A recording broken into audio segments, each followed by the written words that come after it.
Welcome, everyone. So Good. how'd your nooks come out? If I, I don't know if I want it recorded. Maybe I'll stop the recording. Stop recording. Okay. Okay, welcome. Okay, I hear you well. Okay, I'm going to start recording. Okay, Okay. welcome everyone to our class in how to learn Iyun. We're taking this piece of Meitav as a demo lesson, so to speak, to try to use this to integrate the principles that we've been learning.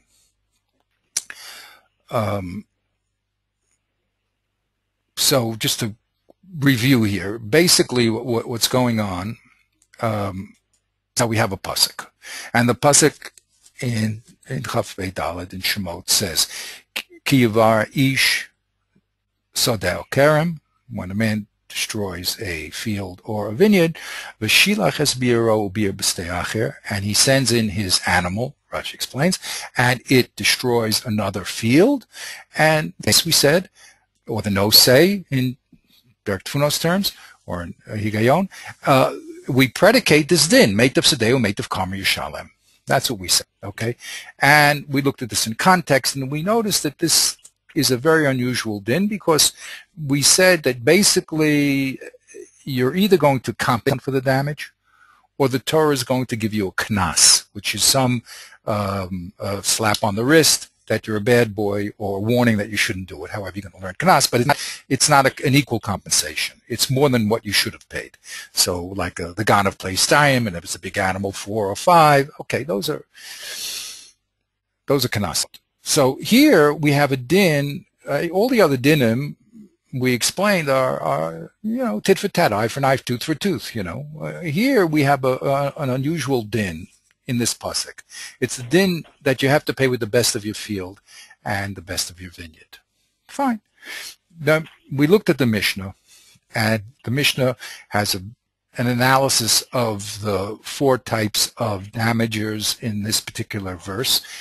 And in the end, it said it's a tzad hashava, which is has the following characteristics that you have, that the tzad hashava, all these things that you have, that they're dark and lahazik, that you have to, the obligation has to be on you to watch it, not if your friend's animal does damage, no problem. And when there is damage, Chav hamazik l'shalom tishlumi nezik b'meitav ha'aretz. When these items, these dangerous things, do damage because you didn't watch them, so then you, the mazik, have to pay b'meitav ha'aretz. There it is, meitav. Now notice here, there's a shinui lashon. What do I mean shinui lashon? The pasuk spoke about meitav sedeu, meitav karmo. That's the lashon it used. It used specific examples. You have to pay with the best of your vineyard and field. Okay. The Mishnah now translates that into the words meitav haaretz, with the best of your land. Okay. Now, one of the things we always look for is shinui lashon. So there is a shinui lashon from the Chumash to the Mishnah. Keep it under our hat. Let's just observe it for this point, but it could be the same thing. It could be a flag to tell us, wait a minute, we're adding a chiddush here. But this is something that we're going to have to investigate. Okay. All this pasuk before, which the original pasuk talking about Shein and Regel, discussed, I think, on Gimel, right at the beginning, why do we need Pesukim and why do we need both of them and how they work. And we came to the conclusion over there that whether you send your animal into another person's field, or whether the animal walks in because you didn't have the fence properly, went in mamela, or whether all the produce or some of the produce, you're going to have to pay. Okay, but that's all work that we've done before. So now we come to this Gemara. And this is the Gemara that we were doing. And the Gemara now wants to explain to us what is this din of meitav haaretz, okay? It's asur l'shalom tishlumi nezik, Okay, we discussed already what this tashlumi nezek is. That won't be our subject, even though that's the words here. We have to explain why, but we're interested in this concept of meitav. So we said that there is a brisa, and we explained that Rabbi Yehuda Nasi made this very, very fine compilation of all Torah Shabbat Peh. And it was inclusive and very, very brief. And there was Braitot, other text, Tanoic material that he left out of this compilation. One of his students, Rav Oshir, Rav Chia, they put them together in the Tefta, the Sifri, the Sifro, and they put all the information together. I think the Sifri and the Sifro may have been Reb Shimon, I'm sorry. But they put together all the Braitot. Okay, and the Gemara uses the Braitot as a perish to what's going on in the Mishnah. Okay, so here is a brisa that's directly talking about the pasuk, Meitav Sedeo, Meitav Karma Yishalem. Good. And we were analyzing it. We read inside and with Rashi, Baruch Hashem, and we were analyzing it. So again, my little chiddush here of clarification is to use a simple word program and to break it into its parts visually, so we know clearly what's the nosei, what's the nasu, what is the argument here. So the first thing that the Mishnah does is, with the Bryce, quotes the pasuk, Meitav Sedei, Meitav Karma Yishalem, and it brings Rebbe Yishmael, giving what we call in Derek Tfuna's terms a memra perish. Okay, so that means a memra could be Haggadah, it could be a statement that someone else said in someone else's name. Okay, it could be a diuk, an inference, or it could be a perish. And if it's a perish of a statement, it's a memra perish. It could either be dochek or rachok or dachuk, meaning that it can fit nicely into the words and supply missing information you might not have understood, like the meaning of a word, or it could be dachuk. It could be explaining the text in a very in a way that you wouldn't have thought. Okay, pushed it. So here we have two great Tanayim, Rabbi Akiva and Rabbi Shmuel, explaining our pasuk. Couldn't be better than that. And explaining not the no-say of the pasuk, which the Gemara previously talked about, but the nasu, this din of Meitav Sedei, Meitav Karmo. And Rabbi Shmuel says, Meitav Sedei shel nizak, u'Meitav Karmo shel nizak. So we said, in the pasuk it says, Sedei hu, the best of his field. And we said his is a undefined pronoun. Who's the his? Whose field are we talking about? So Rabbi Shmuel says the pasuk in the Chumash is talking about the field of the nizak. So when it means that you have to mishalem, you have to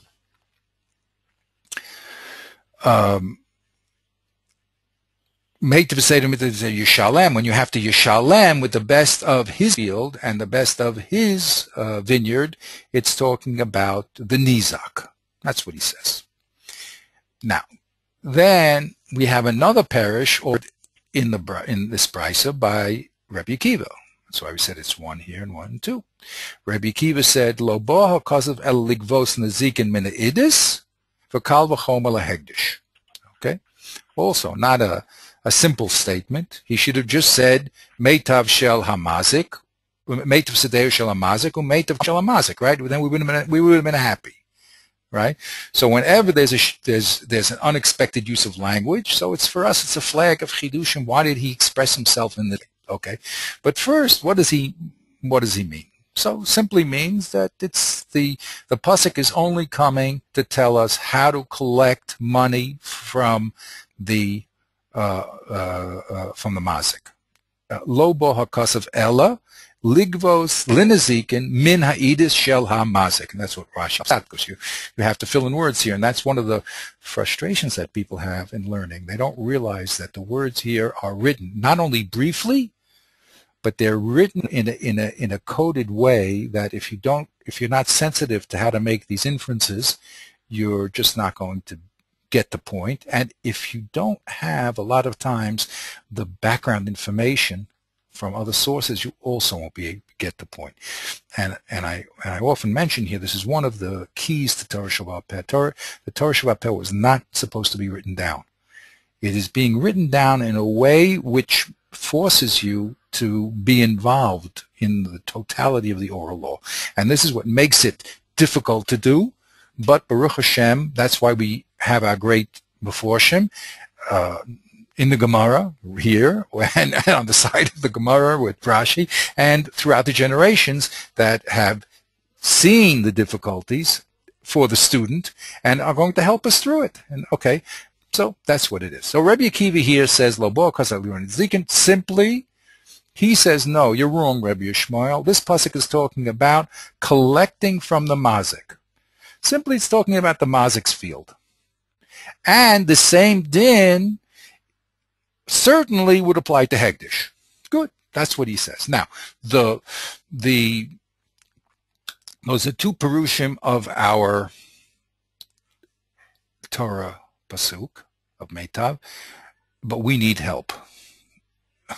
And we have to understand what they're talking about. So the first level of help is what the Baruch Hashem, the Amoraim. They are going to help us understand this machlokus. Okay. Now, so we went through it together, and I know I'm talking a lot now, but eventually we'll get to the place where we're going to participate and do it together. But I'm just doing a review of what we did in this format to show that the strength of what this type of presentation can do in understanding and in teaching. Okay, so now we have Rabbi Yishmael. The Gemara now asks, you see, analyzing Rabbi Yishmael, that'll be the A. Yep. Then in the B, it'll be analyzing Rabbi Akiva with this Lo bo hapasik and Kal v'chomer lehegdish, and say my Kal v'chomer lehegdish. Okay, so that's what the Gemara did. Did I send you? I think I sent you the sheet. I hope I did. If not, I have to send it to you.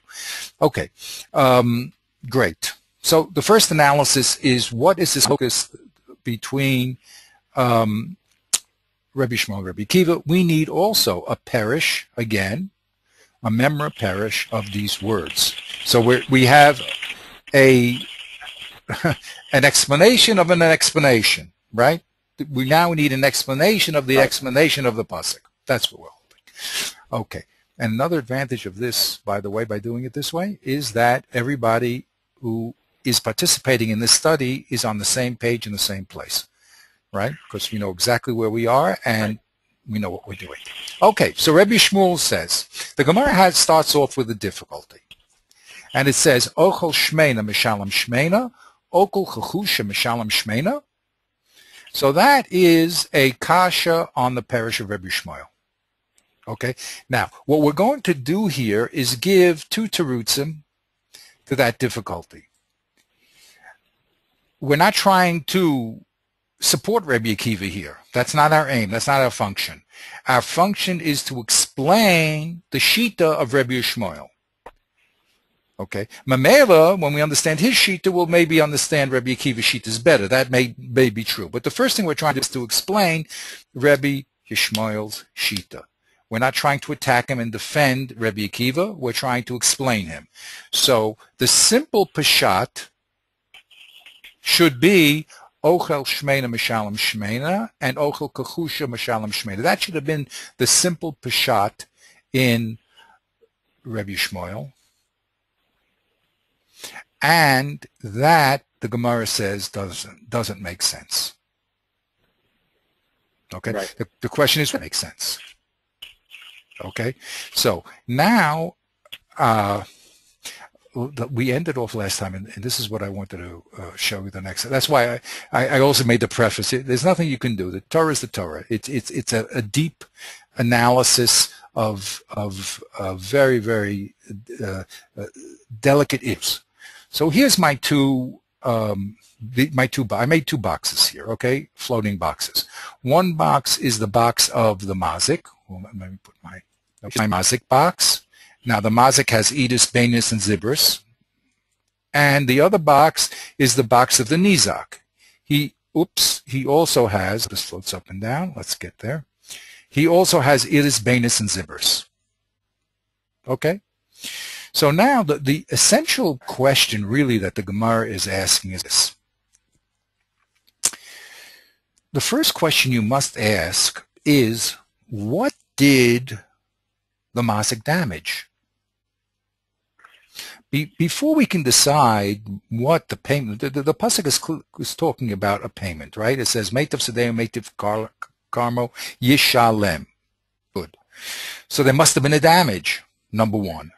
And number two, there must have been a chiddush, right? Because if it's an eye for an eye, tooth for a tooth, so, I mean, you know, equal compensation, so fine, that's what we normally would expect. So it has to be that this idis business, paying with the best, whoever it is, has to be some sort of chiddush that we know. Okay, fine. Now, with the information at hand, we know that there's one, there possibly could be, I say possibly, guardedly, but the simple chiddush of paying from the best means that you can't do what? If I say Meitav Sadeo, yeah, it means what can't you do? What's the inference? You can't pay with anything less than the best. Exactly. I'm not, no trick. It's a simple inference, right? If the Torah says pay from the best, then you can't pay from zibris, beinus, let's say ground, or certainly from zibris. Only the best, right? That's if you're learning the simple pasuk, and you're learning it, it's coming to tell you l'diyuke, the best, and not the middle or the worst. Fine, that's a perfectly proper diyuk. Our only question is, not our only question, the first question we have to ascertain is, what did the mazik destroy? Did he destroy the best, the middle, or the worst of the nizak's field? Right. Correct?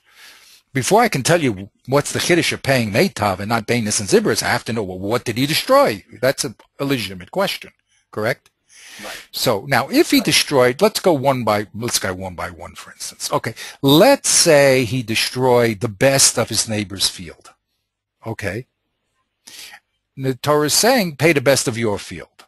What's the objection to saying that that's the scenario we're talking about? Okay, of course, that makes no sense. Why? To pay well, one second. We have to understand exactly what you mean. He Very destroyed good. the best of his neighbor's field. Yes. So, meaning to say that the piece of that was a good crop that he destroyed. Oh, very good. Let's say grade A, let's make it simple for the first time, grade A grapes. Grade A, Okay. whatever it is.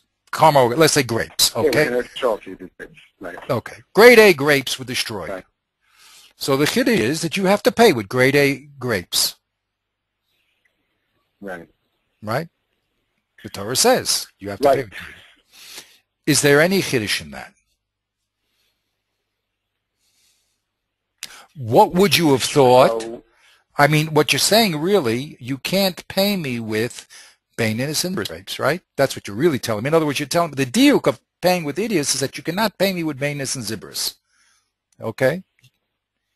That's the diuk. right. That's right. So what would be if the Torah, if this was the Peshat in the pasuk, what would be the chiddush of the Torah? So there wouldn't really be a chiddush because you destroyed something, and that's probably pretty obvious. If you destroyed something and you're replacing it with like kind, you have to replace it with like kind. Right.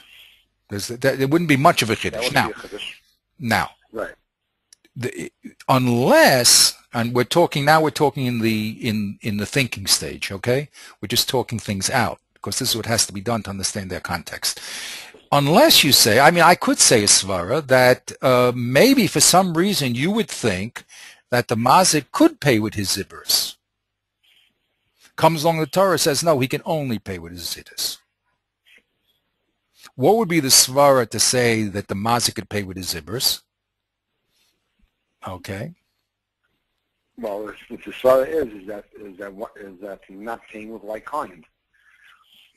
Okay, He's now, paying with value. He has to replace the value. oh, beautiful. So if the reason why the Torah says that the mazik has to pay with idis is a question of not like kind, as you said, because if it was like kind, there would be no chiddush. But the chiddush is that you have to pay with, you just have to pay an equal damage. What does that mean? If you destroyed $100 worth of grapes, you have to pay $100 worth of grapes. If that's true, then you would think you could pay with Zibris also. If you might think, again, what would be the chiddush? Only pay Yidis. Why would the Torah say only pay Yidis? In other words, now you're paying the guy back. You're paying the man back. You destroyed, let's give it a figure here, just keep it normal here. $10 worth of Yidis grapes. Okay. So it tells you have to give him $10 worth of your Yidis grapes. Okay. And you can't pay him with $10 of your Baininist grapes or not. Well, it is a chiddush, because since if it's paying with money, right? If I'm just paying him back with money, and so let me pay back with money of Baininist or Zibris. That's the difference. Money is money. If already you're allowing me to pay him back in land, right? So what's the difference? What type of land? Right. So how do you know you're allowed to pay with money? Maybe you're only allowed to pay with the like kind of what you destroyed. Oh, very good. Very good. So maybe you say the starting point is, no, you have to pay exactly what you destroyed. If you destroyed grade A grapes, you have to pay with grade A grapes. You can't give him grade B grapes, even though it may be equivalent in price. You have to give him grade A grapes. Right. Right? Right.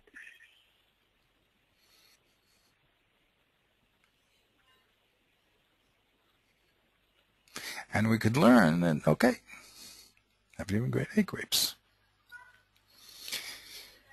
And the question is, now you have to say, I often say this business of man lama. Okay, if that's, first we just have to discuss the what. If that's the what, then we have to discuss the why. Meaning, well, why would it be that I would have to pay him with grade A grapes? The simple story is, well, you destroyed grade A grapes, so pay him back with grade A grapes, because we're not talking about monetary. Okay. Right. Now, I believe what we just said now was exactly what the Gemara held was the position of Rebbe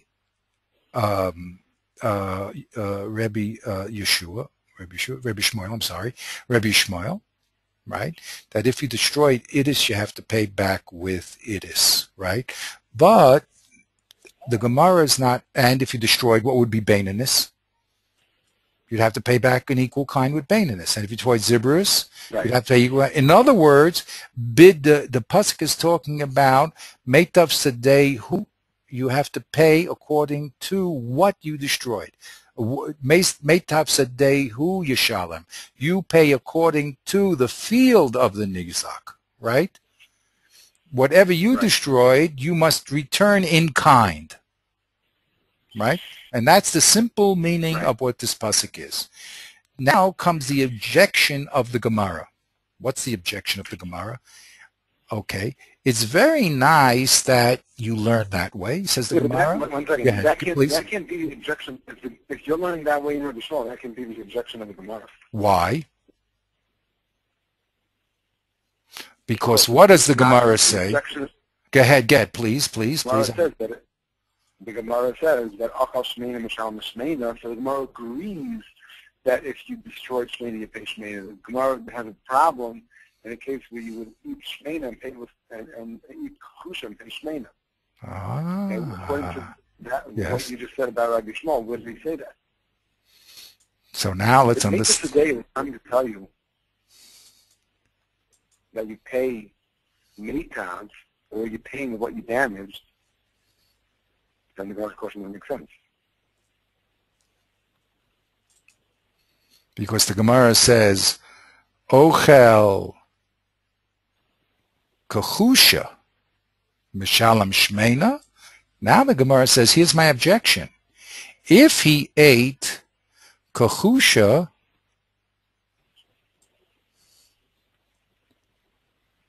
right, doesn't work. If he ate Kahusha, why should you pay Shmeina? Doesn't work. We didn't say that. We said if you ate Kahusha, you should pay Kahusha. So that cannot be the objection of the Gemara. You're right.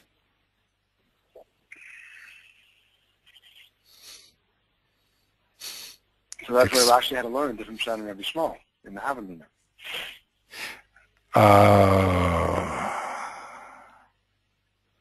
What did Rashi learn? Read Rashi. How does he learn the kasha? Yeah. Well, first you have to learn pshat in Rabbi Shmuel. Right. He learned that Meitav Sadeh means from Achra Aruga B'Sadeh Shaman Aruga Mishubecha Shom Nizik Kama Yafa Achshav and Peiros Shehava Kama Teyafa B'Lei Peiros and nice and light. So he's learning Rabbi Shmuel that he has a very, very shot which is very not understandable for those who read kasha, that if the damage was done to a grade B field, you evaluate a grade A field and you figure out how much damage was done, and the money that you pay is as if you damaged the grade A field. So if it was $5 of damage to the grade B field, he lost $5 of the produce, and the amount of produce that he lost was one row, we evaluate as if he lost a row of the best produce, and he pays him for a row of best produce. That's where Rashi is going to Rabbi Shmuel. So now the Gemara's kasha is very good. The Gemara's kasha is very understandable. How could you pay for something that you didn't damage? More than what you didn't damage. Right? Right. Well, the Gemara doesn't say, okay, so we have to read that all into the Gemara. The Gemara says, if you damaged a row of Shmeina, you pay him back a row of Shmeina. But if you damage the row of Kahusha, you pay him the value of a row of Shmeina. It doesn't make any sense. You have to put in the word value, because Rabbi Shmuel is discussing value. He's not discussing the method of payment. He's not discussing the currency. So they're pushing Rabbi Shmuel into a very, very difficult position, right? To say that you're going to, Rabbi Shmuel says you have to pay back more than what you damaged. Right. That's the position they're learning. From the words of Rabbi Shmuel, right. From the words of Rabbi Shmuel himself, it doesn't sound like that. I think the indicator is the Gemara's question. Rabbi Shmuel's words are Meitav Sadeh, Meitav Chaim Yisham, Meitav Sadeh Shanizik, Meitav Chaim Shanizik. So now we're in a lot of trouble here because we just produced an alternative. So we have to answer, why is that alternative no good? Because our alternative seems to make sense also. What it means is that you always pay according to the value of what you destroyed. If you destroyed Idis, you pay Idis. If you destroyed Bainis, you destroyed Bainis, and if you destroyed, you pay Zibris. You can't pay him. If you destroyed Idis, you can't pay him back with Zibris. And the answer why they can't, I understand now. In other words, we just made a scenario, right? We just created we said, look, what does it mean with the Nizak Sheminan, right? It doesn't mean it, just says, what does it mean, Meitav Sadehu, Meitav Kam Yushalem, and that means Meitav Shela Nizak. What does it mean, right? So we said it means, possibly, that whatever you destroy, you have to pay. Right? You can't pay with anything less. If you destroyed Idis land, give them back Bain in this land. Now, the reason why they don't want to say that that's Rabbi Shmuel, because that's not talking about the land of the Nizak. It's talking about the value of the damage in a certain sense. You with me? I'm asking, why didn't they pick this scenario? So it must be because they're saying what you're really telling me is about the tashlumin of how the mazik has to pay back. right? In other words, you're telling me he can't pay back with less quality land than what he destroyed. That's a problem in the mazik. What he can pay back with. It's not really a problem. Well, it's not a chiddush. Why is it not? Why is it not even a chiddush? Ah, okay. Why is it not a chiddush? Why? Why is it not a chiddush? If already it's a chiddush. I mean, if you damage good land, pay back in good land. Why should you pay back in Beinonus land? I mean, because you want to say shavik kesef. What? That's a chiddush. The chiddush is that the chiddush is that you can't pay back with a quality less. Even you're not going to pay him if you destroyed idiots. You're going to pay him with $5 Beinonus. No, why not pay back with $10 of Beinonus? That'd be a chiddush. The Torah is telling you can't pay back with $10 worth of Beinonus. That's not one second. But yeah, I agree with you. It's not the Gemara. You can't fit those words into Rabbi Shmuel. Why? No, that would be a chiddush. If, let's say, you wanted to say that the svara without the Torah is that if you damage a good field, you pay him back a good field. You damage good grapes, you pay him back good grapes. Now you want to tell me that you could give him 2 bunches of medium grapes, which are equal to the value of 1 bunch of good grapes. That would need a chiddush, and that would be a good chiddush. Oh, which way is the chiddush now? Now, which way is the chiddush? Okay. Now you're asking which way is the chiddush. You'd say the simple chiddush is you give back exactly what you destroyed, and it would be a chiddush to say that you could. Yeah, I would say that's not even a chiddush. I would say that would be the Shloshei Tzayna. It would be simple. Because once you establish that if you do damage, you have an obligation to replace the damaged because you are the responsible party, the Mazik is the responsible party, then I think it would be a simple shot to say that you replace what you damaged with what you damaged. Very good. Okay, I hear what you're saying. So what you're saying is that this scenario would be no chiddush at all, because if you're already saying that it's tit for tat, so the simple svara chitzona is that you have to pay tit for tat. No, but you would have to say, what would you have thought, that you can pay less? No, that's not called this. That would be a chiddush if you can pay less. That wouldn't be simple. That's what you're telling me. So that wouldn't be simple. That'd be a big chiddush to say you can pay back, even if it's the same amount in Beinonus that is equal to the idis. That would be a chiddush. So the simple, I like it. That would be a chiddush. Correct. Very good. Excellent. So because of that, you see, now what did we do beautifully?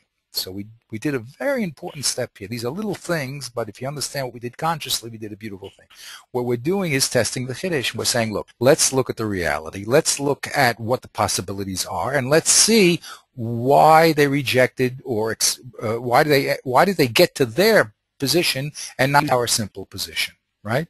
So beautiful chiddush just came up. Now the reason why they didn't take this is because this would be no chiddush whatsoever. To say you have to give Beinonus for idus would be a chiddush, but to say that you give idus for idus would be no chiddush at all. Excellent. Wonderful. That was a chiddush of learning.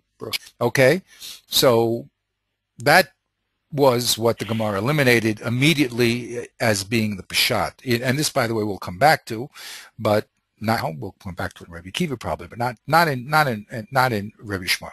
So that can't be the Peshat.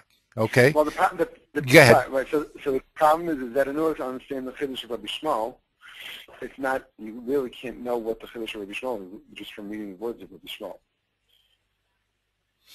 Yeah, but you have. If you read the word, it says Meitav Sedehu, Meitav Kama Yishalim, Meitav Sedehu Shal Mizik, Meitav Kama Shal Mizik. Right. Right. So what does that mean? Exactly. What does that mean? You know, Rabbi Chenek Leibowitz, Olav Shalom, you say, we may not know where everything is, but if you tell us where it is, we'll tell you what it means. So everyone sort of laughed at it. I mean, they used to do Ian a lot. And, you know, in Adlov Yeshiva, Rabbi Goldstein was a Talmud of his, and we did even more. But whatever it is, the point being that, yeah, people read, we all read, but what does it mean? When you start to think about what it means, all of a sudden everything slows down, and you realize just exactly what you said. There's really not very much said, but so how are you going to figure out what he means? So most people, again, jump to Rashi, as you did correctly, as we did the first time through, and say, oh, it means what Rashi says. But they don't understand that Rashi also had to work out his chiddush, because l'chara his chiddush was absurd, right? To attribute that as a havamina to Rabbi Shmuel is also absurd. And even the Gemara says it. That's the Gemara's kash, according to him, right? The Gemara even says it is absurd. How could you end up paying more, right? So we said, well, okay, we have a better alternative. So we tried the other alternative. Now, maybe there's other possibilities we could think out. But we talked out one possibility, said, well, that's great. This possibility Rashi couldn't accept. Okay, maybe that's what forced him to this other, it forced actually the Gemara into that havamina, that this must be the possibility. Because we have to be in the field of the Nizak. Okay, good. Now, did we do the Tosfos together? Yes. No? I can't remember because I was doing this. Did we do Tosfos together on this stuff? No. I don't know we did, but I don't think we did. But let's do it because Tosfos. We did not. Oh, great. Now we'll appreciate the Tosfos a little. Okay? Once our heads are in the problem a little, then Tosfos becomes very, very meaningful. So let me go over to down there to him. Okay. Before we go to Tosfos, let's just discuss now the question on Rabbi Shmuel. We established that Rashi is learning yes. that Rabbi Shmuel's din is a din in value. How do you evaluate the Hold on. Which stage are you after the kasha now? I'm going back to where the way I'm going back. No, before the kasha. Before the kasha. Again, just to repeat how Rashi is understanding Rabbi Shmuel. Right, Rabbi Shmuel is saying there's very, very, very hard to understand shot that you look at the field of the music, you pick out the best row, and you measure the damage that happened to the poorest row or the middle row, and you make believe it happened to the best row. And right. That's how much value he has to pay. Right. So the Gemara now asks, it's a good question, what's going on here? I could understand if he damaged Kechush Shmeina, that he pays Shmeina. Good, everybody understands that. That's what Rashi is saying, the whole world understands that. But why should he pay Shmeina if he damaged Kechusha? Right? And I think that's the way Rashi explains it too.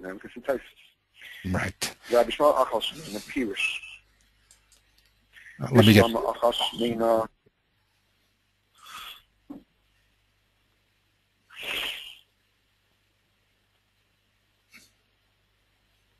Are you with me? Hello, did I lose you? Yep. I lost. No, I'm here. Oh, very good. Go ahead. You didn't lose me. I'm here. No. Good. Go ahead, read. The text says, Pirish. Bishlama, Achal Shmeina, Mishalim Shmeina. By the word. Saying that. Let me. What does Pirish mean? He's coming to explain to us these words. He's saying these words. Oh, let me make one little point here, because there's the process and the content we're always playing with. When a person says to you Pirish, or when Rashi says Kolomar, right? You got to know that what's going on is a perish bachuk. In other words, it's not simple what the explanation is. Okay. It's not just, well, this is a perish maruvak, this is a simple meaning of the words. This is like, I believe, a kolomar, because he's going to give two different perushim. It's not going to be so simple what the pirush is. Right. Okay, but anyway, let's say you read. I interrupted you, I'm sorry. Go ahead, pirush, good. Bishlema. So it says bishlama. Now the word bishlama also is a key word that is an indicator to tell you that this is something which the next few words are understandable. Bishlama, achal shmeina, misham shmeina. That's what Rabbi Shmuel coming. That's what the question is. And you had to give your own parish, and you gave a parish. What's the parish? You gave a parish. Why is it b'shleim ochel shmeina mishalem shmeina? Because that's svarah chitzayna. That's simple. Once you know you damaged somebody's property and you have to replace it, it would be logical to say you replace it with like kind. Beautiful. Good. So that makes quite a lot of sense. If you want to go back, if you want to back up a step, go ahead. You really have to define damage. what is damage? What do you I was mean? listening to a shiur from Rav Mendel Kessin. Rav Mendel Kessin is a big, he studies Ramchal a lot. He's a big, very into Ramchal. And I happened to come across a lecture of his that's posted on chinuch.org. Chinuch.org is the Torah Masorah website for all their teachers. And it seems that Rav Mendel Kessin, and the title of the shiur was teaching Gemara using the methodology of the Ramchal. Yes, he's a big Ramchal guy. Right. So of course I had to listen to it. But I didn't finish listening because I couldn't download it. I had to only listen on the computer. Anyway, but one of the things he was discussing was he was trying to point out how everything comes back to the definition. So he says, what is the definition of a mazik, of damage? How do you define damage? So, do you have a definition? I don't know. I don't know if I would agree with his definition, but I think I have a better one. He wanted to define it as reducing somebody's ownership in an object. Okay, now let's put that aside, okay? Because that's a whole other The reason why I'm bringing that up is because it comes back to this, to my Sarf in China. Yes. And what I'm trying to say is that it's simple that if I am taking away something from you, that the entire is I replace it. It's a din, very good word, a din in replacement. Right. Not a din in monetary compensation, right? But a din in replacement. That's a very good word that you're using. Very good. So if the svara, and you see, the gather of the payment here is what the Gemara is discussing. It's not so simple, but this is what it's saying. Okay, exactly what you're saying. So we now will magdir you will magdir very nicely that the Gemara now starts off with the svara pashuta that the din of mazik is a din of replacement, right? Which is also, right. I mean, So what you right. replace the object you destroyed. If you destroy a chicken, replace the chicken. An eye for an eye, a tooth for a tooth. If you destroyed a chicken, right? what? Right? Replace. That's eye for tooth before, right? Exactly. Right. Replace. Excellent. So that was so if the svara of Rebbe Shmuel is replacement, right? That's our beginning position. Because why would you talk about the field of the Nizak? Okay. And say that you have to give him what you destroyed. So that's what we're talking about. Replacement works fine with Shmeina, correct? Very good. Right. But why would you say that if you damage something that is Shechusha, that you should replace it with something Shmeina? That's not logical. So now wait a minute. Why is it not logical? Again, if you're talking about real replacement, that makes no sense, right? If you're talking about monetary replacement, no problem, right? But now Gemara saying something greater. What is Rashi's Peshat is? Is Rashi's Peshat replacement? Look at Rashi. You just gave a beautiful... Peshat, yeah, he says, in Achla Aruga B'Sadehu. Yeah. Well, Rashi is saying in between. He's saying that you're replacing it with money, with value, not with like coin. And Rabbi Shmuel's Chiddush, that Rashi is saying, is that you're going to replace it with the value of something which is worth more than you damaged. Exactly. That's a different Peshat. That's not replacement. If the kasha was replacement, so they should have asked. I mean, if that's what Rashi should have not have said what he said. He should have said, replace what you took. So that makes sense. You're giving Shmeina for Shmeina. But you can't give Kahusha, which you didn't destroy it for the Shmeina, right? That's a great Peshat in Rebbe Shmuel. That's not what Rashi says. Rashi says, why should you pay more than you destroyed? Okay, so we have to go into the Inami and Taisus.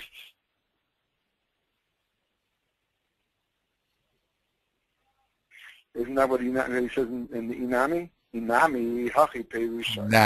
Now, I believe, let's see, yes, go ahead. Kevin, go ahead. Kiban de Shmeina in Mishalim El Shmeina, Kamosha Huzak, the Laikan Tino Mishalim Yosim Masha Hizik. He says, look, I said, there is no din, not a svara. We don't find any din anywhere that says that there's a kanas by Shmeina. So since there's no kanas by Shmeina, in Kain Kishalcha Kechusha, Nami loy liknasei l'shalem yosim masha hizik l'shalem Shmeina.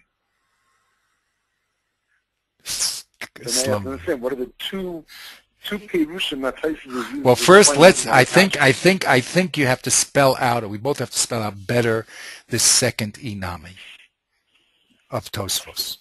What does Tosfos mean? I'm sorry, not the second. I'm sorry, the inami of Tosfos. The inami is saying, yes, that the Gemara's question is that. Okay, so let's back up and let's say, what does the Gemara seem to think Rabbi Shmuel is holding? Right. They think Rabbi Shmuel is holding that you are paying more value than you actually damaged. And therefore, the Gemara is asking, one second, why would you pay more than you damaged? It's probably a knas. So the Gemara is asking, let's take a look at Shmeina. If in Shmeina there's no knas, why should there be a knas in Kechusha? Right. But you have to know that the Gemara is assuming that if there's an imbalance and you're paying more than you damaged, there has to be a reason for it. The Gemara seemingly can't find any reason to make logical sense out of it except for knas. And once the Gemara says, okay, it's knas, let's analyze and see if you would apply a knas to this type of damage or not. So let's look at all the cases of this type of damage and see if any of them or all of them have knas. We found one without. So we're going to ask, if this one is without, why should that one have it? Beautiful. And I would just amplify it a little. It's exactly what you're saying. I mean, I just say it a little, my understanding a little. But then that doesn't fit into the Gemara, does it? Because the Gemara says, B'shleima ochel shmeina shmeina. That doesn't fit. How does Tosfos fit that into the words of the Gemara? The Gemara says, B'shleima ochel shmeina mishalam shmeina. The Gemara says, where the Gemara, listen, the Gemara is, Rabbi Shmuel, this isn't B'shleima in the Gemara. The Gemara says, Rabbi Shmuel, ochel shmeina mishalam shmeina. So you could say that Rabbi Shmuel, what does he hold? You know that if you eat a shmeina, you only pay shmeina and there's no knas. Achal kachusha mishalim shmeina. Why should you pay knas? Did I read that wrong? No, you read it 100% correct. Right. In other words, if we don't see any knas in shmeina, why should there be a knas in kachusha? That's right. Exactly. Right? I would have expected the Gemara to say the opposite way, which is, if there is a kanas in Kechusha, how come there isn't a kanas in Shmeina?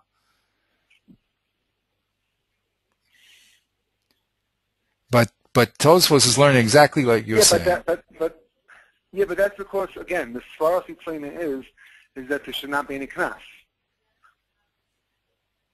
It's not understandable that there should be any knas. Beautiful. Anywhere, because you would have to. So therefore, he's assuming that all we need to do is find a case that clearly doesn't have knas, which then backs up the logic, and then you could ask Akash and say, "Why should there be knas here?" Beautiful. So exactly. Beautiful. Beautiful. Beautiful. So you're saying that we said there's only two types of things. We said now we have a third. There's placement, there's monetary compensation, and now there's knas, right? So Tosfos' second parish is that if we're talking about knas, well, we don't. It doesn't say b'shleima. You're right. Or we don't see a knas in shleima. Why should we in when he eats shalem? Why should we in shemena? Why should we see it all of a sudden in kachusha? Right. Beautiful. Beautiful, beautiful, beautiful. I mean, that's... Now, the only question is, what is the first pshat? What's the first pshat? Why isn't it any different than... Oh, what's the first pshat? Yes, excellent. And how is that? And he doesn't say Hachi perish contras here, right? Right. So this does not have to be. What is the Peshat? There's an excellent question just asked. Bishlema ochel shmeina mishalem shmeina ochel kusha. Maybe it's replacement. Maybe the Svar is replacement. So, just as you said. Rashi doesn't want to say, Rashi wants to say you're going to pay more. Tosfos may say the first Peshat is exactly what you say, just replacement. If it's a question of replacement, replace what you damaged. Go ahead, please. So you want to say, or we want to say that the cases in Rashi are arguing, although we don't say it, they're arguing what the simple understanding of Rabbi Shmuel was before we asked the question. Yes. According to Rashi, we're talking about paying with value. And Rashi's learning that you're paying the value of the Sheminah. We're saying that kit doesn't make any sense whatsoever.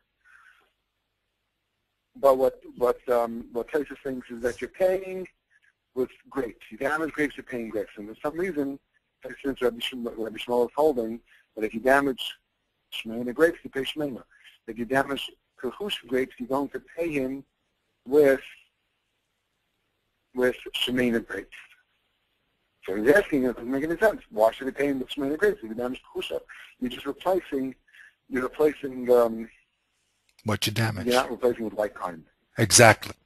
Although the value may be the same, but then in the second shot, it could be it sounds like he's going like Rashi because he's talking about Knas. So he's understanding that the recipient is getting more value than was damaged.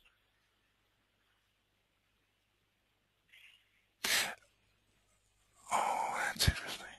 Let me think.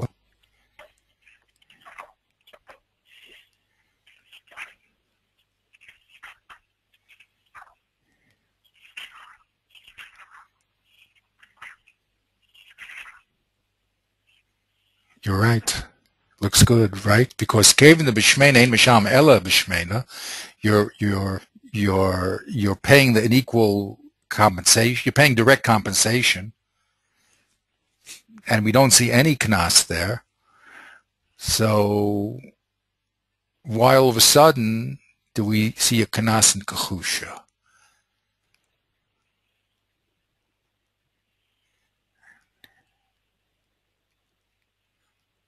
And Rashi was talking about if he ate Kahusha, right? He would have to pay the value of Shemena, which would be knas.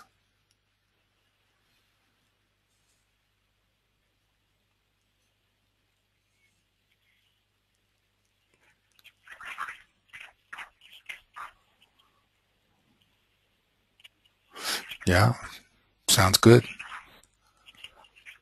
Okay. Sounds excellent.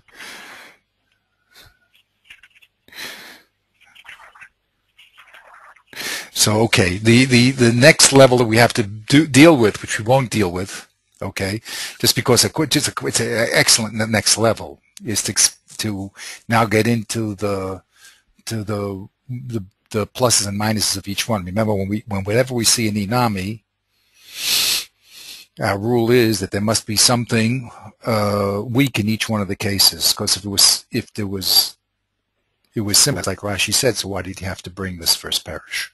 And he brought it first and not second. But that's the next level of analysis. Okay, so that already is the next level of Iyun, which we're forced to get into. Okay, let's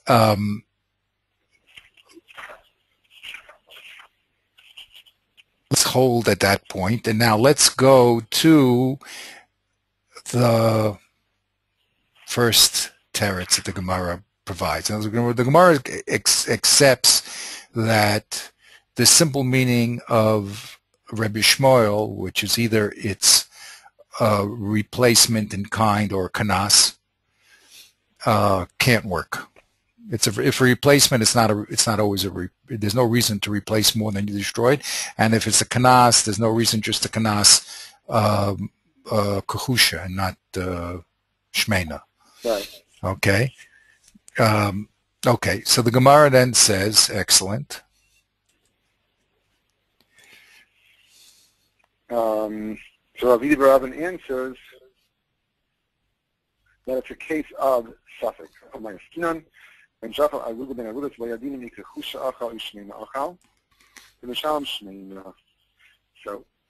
Rabbi Rabban says we're talking about this unique case where it's unclear what was destroyed.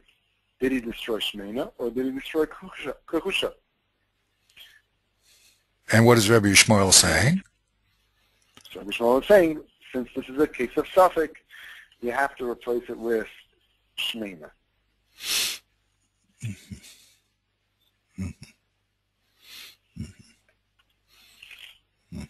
So we're definitely, so again, if we look at our little factors over there, replacement, kanas, okay, this is supposed to solve that problem, right? This is not a problem of replacement or kanas, or how would you evaluate this?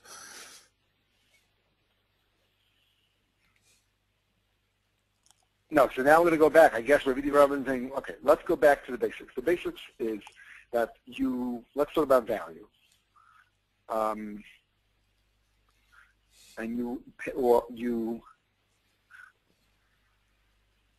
well, either one, either if you want to talk about value or replacement, he's saying you replace or you damaged, except in the case of suffix, where you're going to have to replace with the better product or a larger amount because there's a suffix as to whether or not you damaged the better one.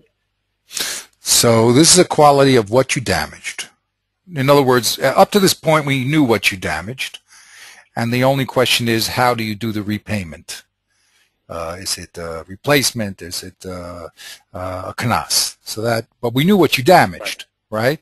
You either damaged Benes, it is a zibris. Now he says no. The Torah is talking about where it's on. If you knew what you damaged, then it's clear. Whatever you damage, you pay, right? But that's what the saying at this point, it seems, right? If you damaged, if you damage the best, you pay the best. If you damage the worst, you pay the worst. You damage the middle, you pay the middle. That's it. No more, no less. Okay. But what happens in the case where you don't know what you damaged? Okay.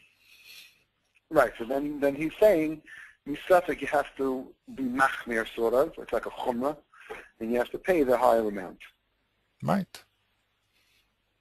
Exactly. Now, that's another interesting question, is that called? That would be, again, the Torah has to b'chadesh here, right? So let's read the teretz, and that would have to be a chiddush, because normally what would you would think? Right.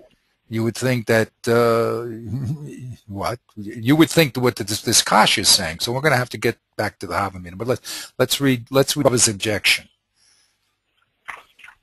Oh, you want to read Rashi over there? Read Rashi. Yeah, read Rashi over there. Rashi says,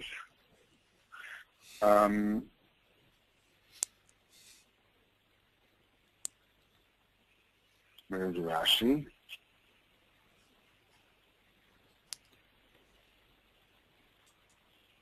Bein harugas v'yesham harugas shmeinos u'tu'unais peiros harbe u'kachushos u'tu'unais ma'at v'yadinam hacharuga hanachelas mehai niu. So that's the thing. We don't know which row it was. Was it the row that was laden with fruits, or was it the row that was sparsely populated with fruits? Right. He had a big field, or they were mixed up, or they were one next to each other. It was the border, however you're going to learn it, but we don't know which one he did. So there's machadesh that you pay him for the best one.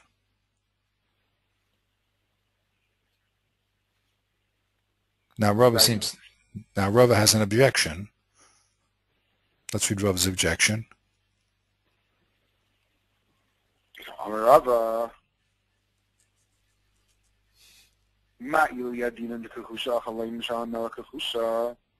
Since the din is established, if he damaged no, it would no, not the din.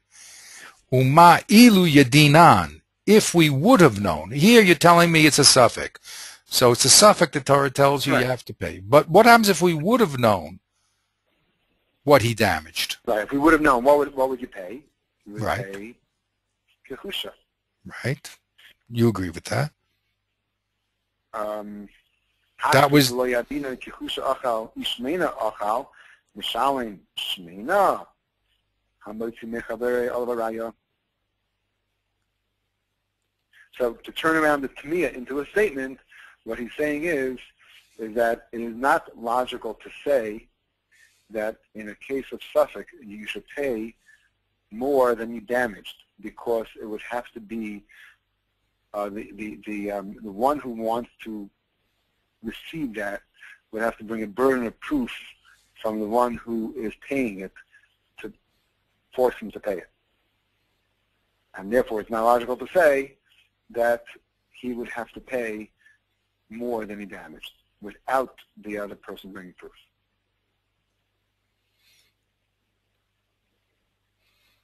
So how would Ravidi Ba'avan answer him back? Why would Ravidi Ba'avan saying this is a Chiddush Torah over here?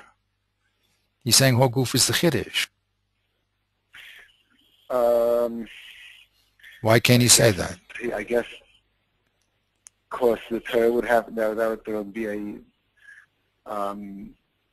because I guess you would have to have some sort of backing for such a Chiddush, a Halacha Moshe Sinai, or a proof from a pasuk. The pasuk is proving it. The pasuk is saying it. The pasuk is saying Neitas Neitas Kami Yishalim.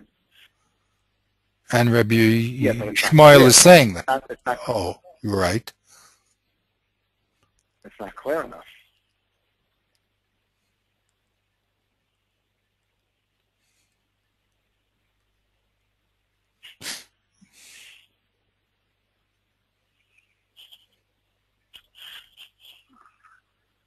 Now he's bringing a proof from the fact that... Is that the... What? No, I agree with you. It's not clear enough, and therefore maybe you would need more of a... I mean, we know it's not clear. The question is, what's the chiddush of the pasuk? But he's bringing some sort of proof. He's saying, "Uma ilu yadina de kachusha ocha lo mishalem ela kachusha." He say, you agree with me that the din in kachusha is he only pays kachusha. That you agree with me. Right. Right. If that's the din, so Amotz Michaver Alavraya is saying. Right. To pay anything more than Kachusha, you would have to bring proof. Right. Question is, why can't Rav Idi Ba'avan say, Hogufa, that's a Chiddush Torah. The Chiddush Torah is, normally you would have think in a Sfara Chitzona, just like what you said, that you have to pay in exactly what you destroyed. And if there was a suffix, normally you would think that you leave the stuff where it is. And a motzi chaver lavarai. And here the Torah is what? Is making a kanas on the mazik, because he's a bad boy, to give the best. So for some reason, which I don't understand, I don't understand, he's saying that would violate another Torah principle, and these two principles can't live together. But I haven't explained why they can't. It's clear that Rava says that they can't, but I don't understand why. So far Rashi doesn't know. You have to understand. What? Does Rashi say anything? No, he didn't say anything. As far as I understand, I didn't cop any answer, better than that, right. Did he? Now Tosfos, there is another Tosfos on that page. Can we look at that? But that could be on the other, the issue. Oh no, that's for later on, I think. Okay, but let's go. Okay, so we don't. What? So let's go. So we understand we understand what the objection is, because we have a rule in the Torah that says Amos Michaver Lavarai. That means that simply that wherever the money is, it is. We say, and if you have a claim against someone else, then you have to bring clear proof that it's yours. A suffix, you can't say to someone else, maybe that's my problem, maybe that's my code, or maybe that's my thing. You can't say maybe. Maybe's not strong enough to pull something out. You're right. Maybe's. But right now he owns it. If you want to now pull it out of his possession, you're going to have to bring solid evidence. So the Torah wouldn't make such a rule, because it would contradict this other rule. Okay, so that, I can't go any further than that without an iyun piece. Okay, but beseda, let's leave it at that. Okay, so based on that, again, pulling out of the Shaklavataria, so Rava now is soter the parish of Rev Ida bar Avin, correct? Now he doesn't usually, when it's unusual, many times a person is soter, he's the one that replaces, right? He gives a new pashat, but now it's Rav Acha bar Yaakov's chance. He says, okay, so now we've rejected Rev Ida bar Avin. So Ella is a replacement, a new svar we have to say Shmuel, okay? Because that second level can't be, okay? But what's nice about that attempt is that it's also it's a simple explanation of the words. In other words, by saying that there's a suffix in the field, and the Torah is telling you when there's a suffix, pay the best, so that fits in. It's a parish meruvach of the word. If, of course, we reject the simple meaning. Okay, so my thesis here is that the Gemara always goes, just like we saw in the Chumash, from the simple to the complex. It always starts with the simple meaning, the pshat, as the words mean what they say, and then, because an objection will shift the meaning to a new position.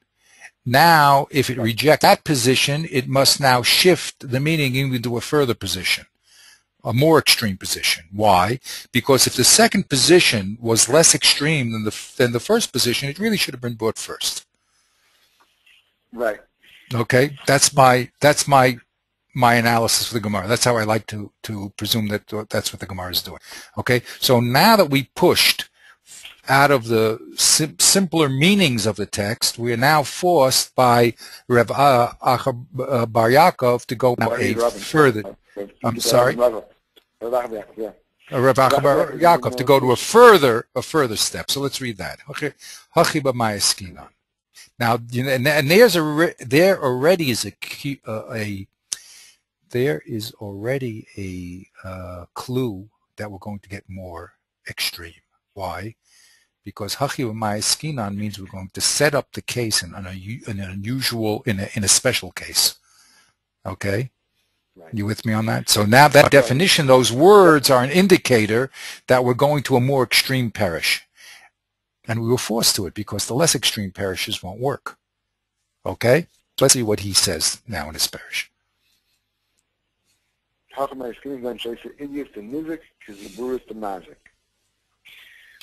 we're going to say that the case is a case where the idios of the nizik who got damaged, is like the ziburis of the mazik. Meaning to say that they're of equal value, right? Whose and whose? I mean, on my little chart, make it clear. But who equal? Okay, what has equal value? The nizik and the mazik each have fields, right? And the idios nizik, the best of the nizik, is of the same value as the worst of the mazik. So now look. In other words, yes, go ahead. The mazik has much better fields than the mazik has much better fields than the nizik. The quality of fields that the mazik owns are of better quality in general than the fields that the nizik owns. So now we did a very before we even found out what the peshat is, but we see that this is already going to be a very dochik explanation, because now the terms idis, benis, and zibris are going to be flexible. They're going to switch their universes, right?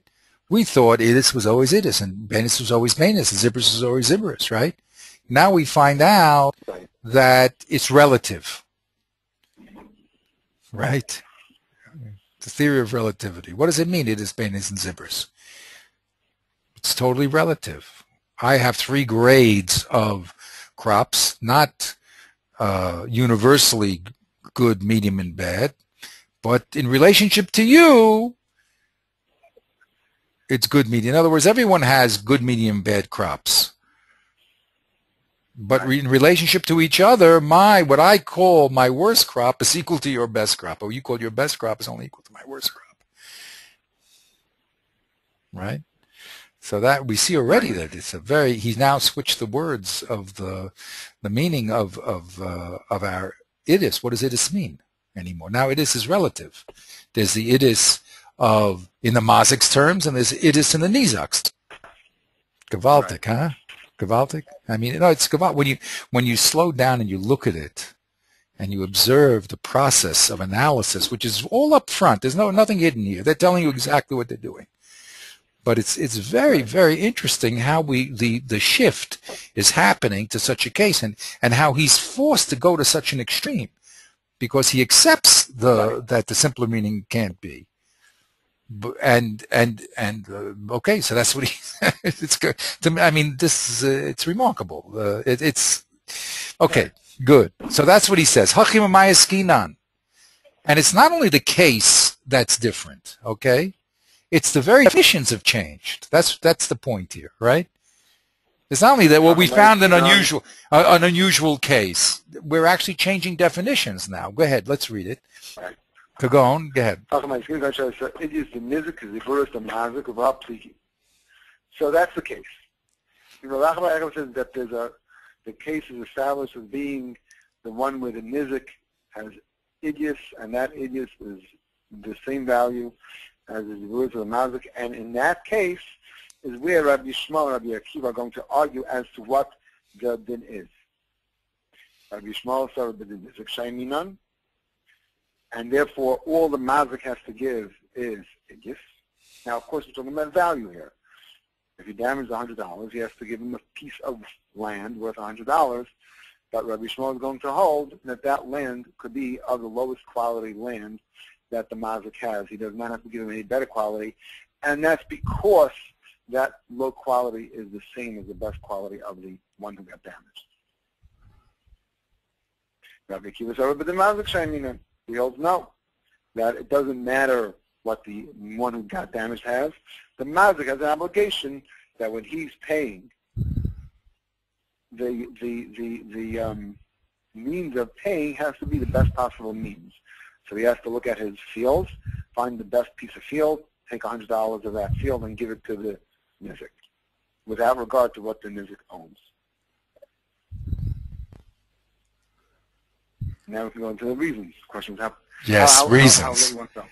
Yeah, well, what? How late you want to can you want a little longer? You're learning, but okay. It's up to you. You have to wait. I'm getting up for Vasikim, so maybe we'll just go straight already. No. You don't have to go straight. Anyway, but this is very exciting. What can I tell you? I'll go for a minute. Okay. No, we'll go for another 20 minutes. Okay? It's okay for you, or that's going to burn you out completely? Yeah, that's fine. Okay. No, all right. Put on the alarm clock. It's Eretz Yisrael. You have to have a little more kedusha. Right. Yeah, meetings tomorrow also. Okay, let's go back to. Yeah, I have a 7:30 meeting with the mayor of Yerushalayim. Oh boy, what does he want from you? What do you want for him? We're helping him out. Oh, you're helping him out. What are you doing? Want money from him. Yeah, We're creating jobs. We're creating jobs.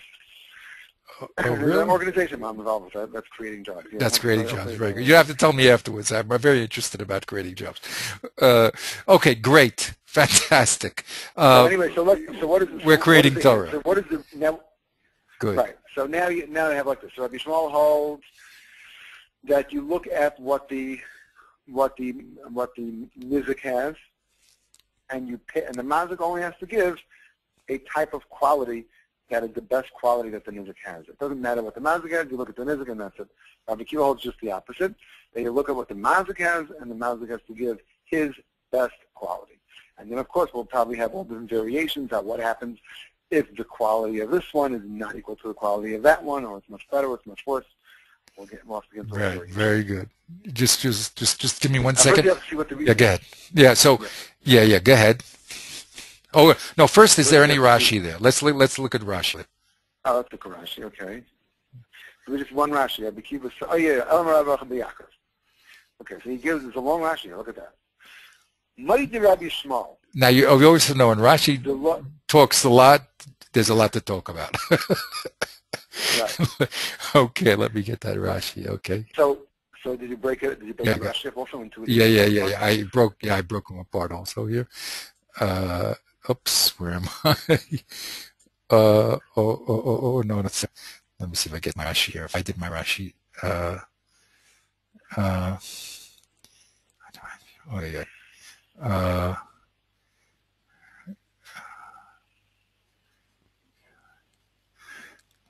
Let me see. Scroll back here.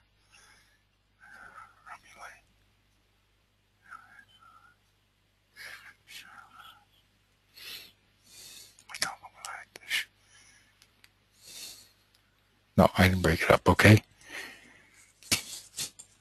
Okay. Anyway, so the first thing he's saying, this is a very important thing that he's saying. He's saying that at this point in time, so that's an important, very important point, because what he's saying is that until now, in the Hadamina and in Rabbi Yehuda Oven, we thought that Rabbi Shmuel was holding that the payment that's being made to the Nizik had more value to it than the amount of damage that was done. And that was not logical. Right. Now, what's interesting, though, because does that apply to Rabbi Yehuda Oven? Because in Rabbi Yehuda Oven, we said, yeah, it does, because, well, Rabbi Yehuda Oven is a whole different case. Rabbi Yehuda Oven is a case of Suffolk, so the whole thing doesn't apply, really. So the money doesn't apply there, because we don't know what he damaged. So it wouldn't make a difference one way or the other. Are you following what I'm saying? Yeah, again, since we're talking about a Suffolk over there, it has nothing to do with the quality of land. It had nothing to do with quality of land. Suffolk. Right, and it doesn't do with value, because it's just a Suffolk. Exactly. It just happened to be a Suffolk in what was destroyed. But still, in a certain way, no, what Rabbi Yehuda says, but if the rule is Motz Mechaver Elav Araya, so in a certain way, Rabbi Yehuda is saying the Torah is going against that rule, right? We're just rejecting that. Right. But in a certain way, he would hold that the Torah says you go against that rule. Now, whether that rule is the Sfar Chitzon or not, we'll put that aside. These are all very interesting questions. Okay, let's deal here for the moment. Okay, we're opening up the field. This is fertile territory here. But okay, let's read this Rashi. You're right. Moda Rabbi Shmuel the lo mashalom ela demei aruga lefi mashi. You asked the right question. Excellent. But okay, what do we think to this point? Okay, good. So, and then this is the machlokes therefore. So he said, it gives the music, kisibur the mazel. So the Tzava, that's pretty much a quote from the Gemara, those words. Yes. But it's been explained. The Bishmal Tzavar, get the music shayminan, and he's right away telling you the reason. Taksid the kra, sheishaun loy, bitamei, nizka yikarka, native asadis the nizkai. Mazik the main nizka karka mizibur shalai b'shav nizkai. So you can make this there on Nizek. Well, we got to go slowly on that. So it's a long sentence. Yeah, let's read that. We've got to break it down. Yes. So the first thing is Rabbi Shmuel Tzavar begins with Shaymin. Now the Had Chsid the Kra is not the reason. He's coming to explain to you, right? Yes. I don't think the Had Chsid the Kra is he's coming sort of to tell you how does this check it with the pasuk. Right. When the pasuk said meitav karka, you have to pay. The Had Chsid the Kra Shalom the main nizkai mikarka. Meta from Karka Meta Asada is the Nizakai. Rabbi Shmuel is saying that pasuk is telling you it goes on the field of the Nizik. Misham Mazik Demei Nizkai Karka Mizibur Shalai. And the Mazik pays the amount of his damage. The main Nizkai are very important words, right? Yes. He's using the main Nizkai to mean value. Right. Mizibur Shalai, the Karka from Ziburist. The Shav and Nizkai, the value of what he damaged. like you said at the beginning, not anymore, only the exact value. Sure, you can make this a day from Nizik, but that is like the maintenance today of the Nizik. Why can he pay his worth? Because the worth is the maintenance today of the Nizik. How much does he pay? The amount of value of the damage, not more. Right. So we're paying. What was that words? We're paying Replacement. We're not doing object. We're not doing the hefsa. We're not replacing the hefsa. We're really doing we're doing tashlumin here. That's the key word, which is we're doing monetary compensation, but we happen to do this monetary compensation. We're doing it with land, and there's a cap, says Rabbi Shmuel, on what type of land the mazik has to give to the nizak. If he's going to give land, we don't know if it's only land or also land. But when he gives land, he only gives as much as the best of the nizak. So it's in tashlumin, and it's a din in paying with land, right? We don't know about other things. Let's put that on the side. That'll be later on in the Gemara. But it's a din in paying land. If you want to pay him with land, and maybe it's only at this point, I don't know. Maybe if you damaged land, then you have to pay him with only up to the best of his land. Right. But the value is going to be the same. So it's not a question of more value, but the quality of the land will be as good as the quality of the nizak. Now,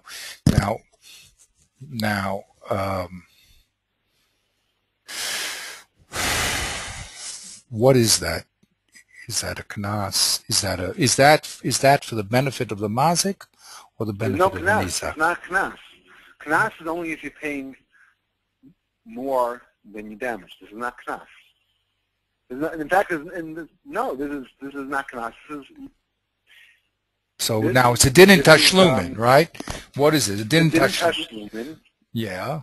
So now, who is this for? What's the reason? What's the chiddush here? What's the chiddush of Rebbe Shmuel according to this? The Torah is saying, no, you're only going to. We're in now tashlumin, meaning, or shuma. We already know the amount of damage. Now you're going to pay him in money terms. Except the money that you're going to use is called land. It's really right, I think. But the land that you give him. What would you have thought without the Torah? Exactly. Let's take the situation.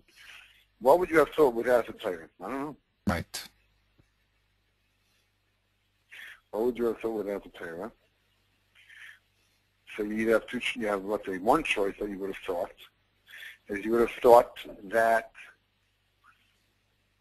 Mazik has to give his best field. I don't know why you would think that. What would you have thought without the Torah? What would you have thought?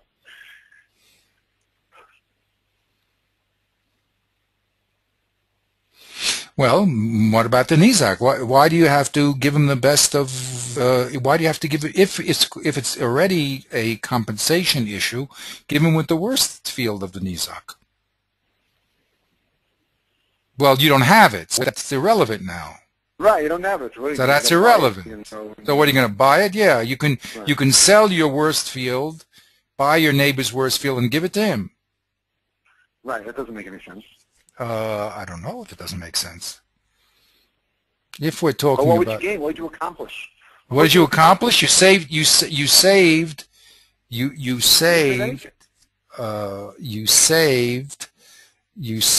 absolutely nothing. What did you save? All you did is hurt the nisa. Right?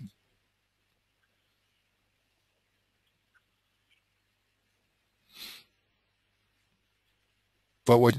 Okay, unless you say he's coming to a. I think this gets into this. I think this gets into later on when we're talking about fields that are close to each other. Isn't that how the Gemara solves the problem? You would have thought that. No, I don't think so. This is the end.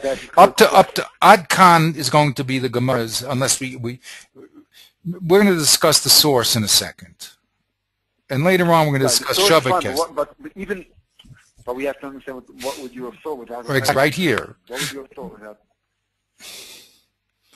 Maybe he comes to, maybe you would have thought what Rebbe Akiva said. Let's look at Rebbe Akiva. Let's see where's the Chiddush. Let's read Rebbe Akiva. And maybe through Rebbe Akiva you would have thought that that's what you should have done. But that's hard to say because Rebbe Akiva is also going to say a Chiddush. So the question is, what is the Chiddush? Okay, let's just think. What's the Chiddush of, what is the Chiddush of Rebbe Yishmael here? The Chiddush of Rebbe Yishmael. Well, what happens if your land is equal to his land? So that's definitely, you would only give him what you destroyed. What happens if you, yeah. What happens if your land is equal to his land? Your Idis, Baininus, and Zibris is equal, what? And you destroyed. It just, so the logical thing to do would be for you to give him a piece of Idis. If it's tit for tat, now, so. What's funny here, let's just back up a second. Yeah, go ahead. Because what's funny here is you didn't destroy the earth that is surveyed to be his plot of land. His earth is still good earth. He can plant another crop next season. Your animal went in there and ate up his tomatoes.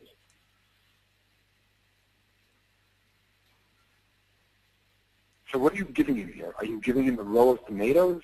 Giving him a raw piece of land that's worth the value of the tomatoes?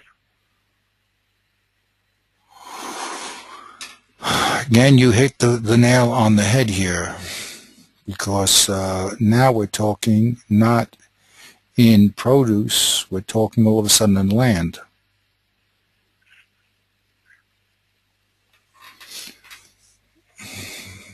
I don't get it. I don't think that you can't destroy dirt. Dirt can't. No, we're not. It can be in Aish can destroy dirt, but we're not talking about that now. The animal ate. He didn't destroy the quality of the land. He destroyed the either the fruit or the plant. Right.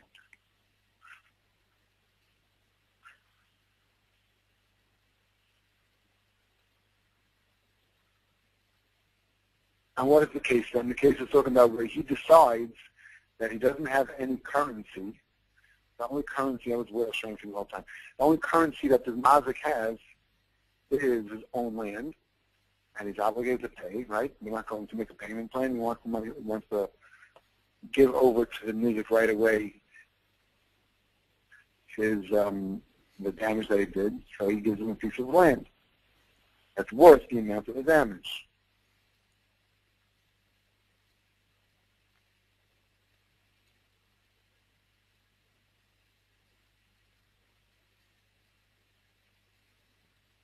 Right, is that the case? So yes, so it seems that we're now talking about shavei kesef, right? Now we're talking about money, right? But instead of you're giving shavei kesef, correct? It just so happens that shavei kesef is that you're giving the land. You're giving land for shavei kesef. Right. And the din is in shavei kesef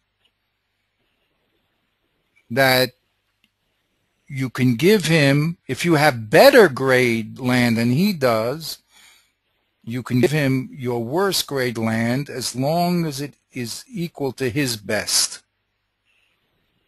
So if you're giving him shavei kesef, it has to be in his terms, in his lands, in the terms of his land, not in the terms of your own. If you have better shavei kesef than he does, you don't have to give it to him. You only cap it at the value of the quality of his land, of his shavei kesef. So it's a din in shavei, strange din in shavei kesef, because normally shavei kesef means I'm just giving you money. What's the difference? I know I'm not giving you dollars. I'm giving you objects. What's the difference if the object is land or the object is movable? I'm just giving you an object. What's the difference if I give you a good object or I give you a bad object? I'm giving you an object that has value. I'm not giving you less value. I'm not at all. I'm giving you exactly the value in money that I owe you. It just so happens I'm not giving it to you in money. I'm giving it to you in Shaveh Kesef. And that Shaveh Kesef happens to be in land. Right. Okay, so Rabbi Yishmael says when you use land as Shaveh Kesef, the Torah is telling you Yep. you only have to give him, or, well, now we have to work that out. Right? Yeah, that's what the Torah said. The Torah is saying you only have to give him a Shaveh Kesef equal to the value of his property. Why? Right. I don't know.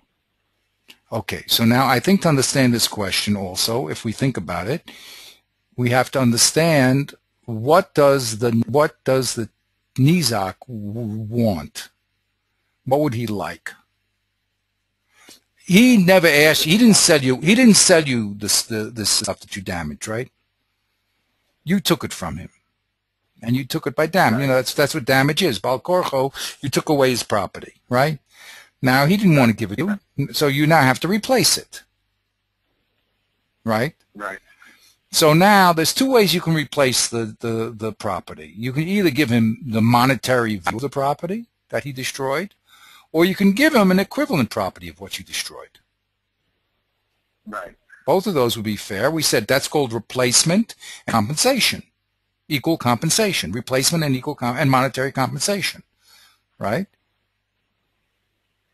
Right. So if it's monetary compensation, everyone's happy. Okay, and in other words, he's always going to get his monetary compensation. Put it that way.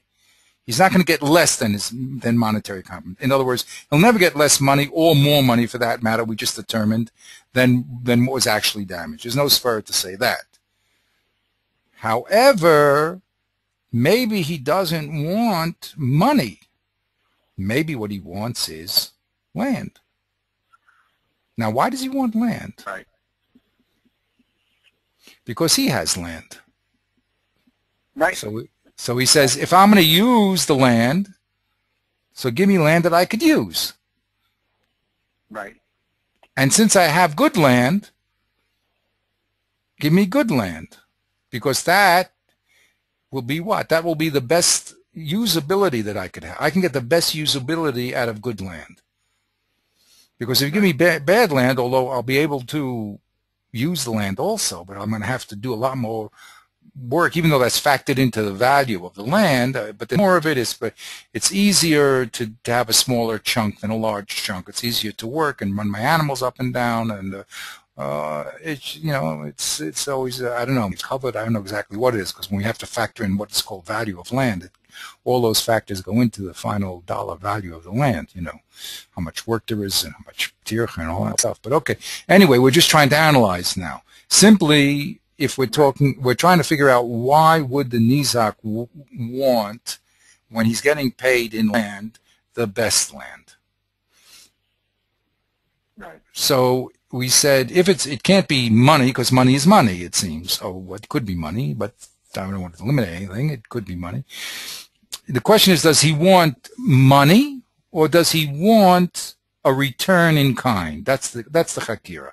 Does the Nizak want money? And let him do what he wants with the money. He can buy new plants. He can change the crop. He could buy a plow that he always wanted. You know what I mean? He can do what he wants with the money. Or since he's a farmer, he would rather, if you're going to pay him in land, he doesn't want to go now and translate the money. He wants to use the land. So if he wants to use the land, so give him, the Torah says, give him the best land that he has, because he shouldn't get any benefit from the damage. He just shouldn't be harmed by it. So the way I'm learning Rabbi Yishmael now, I'm just talking it out, is maybe he's saying that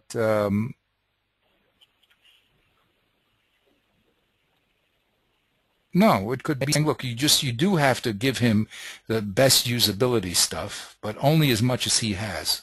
You don't have to now hurt yourself, the mazik, and give him usability for what you have. He's a poor guy and you're a rich guy, so pay the poor man according to his poor value. You don't have to now pay the poor man according to your value.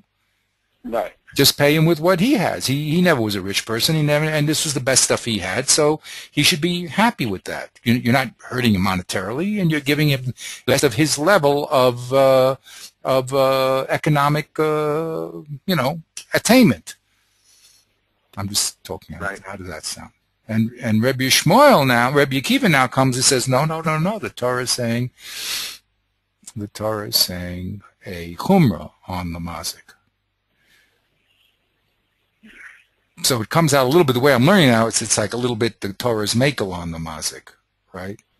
And he's saying, look, you only have to. Yeah, Rabbi Shmuel is makel on the mazik, and he says you only have to pay according to the nizak.